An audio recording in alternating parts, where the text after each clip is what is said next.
அதனால இங்க மறுபடியும் ஓப்பனா தெளிவா ஒரு விஷயத்தை நான் சொல்றேன்.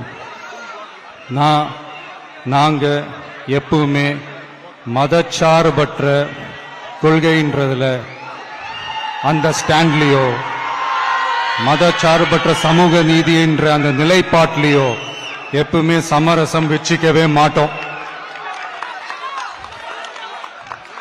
நம்மளுடைய தலைமையில தான் ஆட்சி அப்படின்றதுல எப்பவுமே உறுதியா இருக்கிறோம்.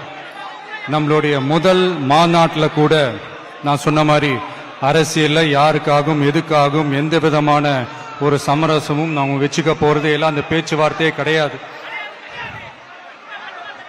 சரிங்களா? அதனால யார் என்ன அவதூறு பரப்புனாலும் தயவு செஞ்சு அதை நம்பாதீங்க.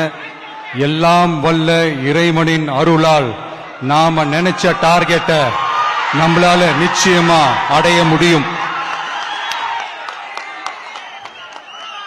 இன்னைக்கு என்னுடைய இஸ்லாமிய சகோதர சகோதரிகளுக்கு என்னுடைய ரமலான் நல்வாழ்த்துக்கள். கான்பிடண்டா இருங்க, நல்லதே நடக்கும், வெற்றி நிச்சயம்.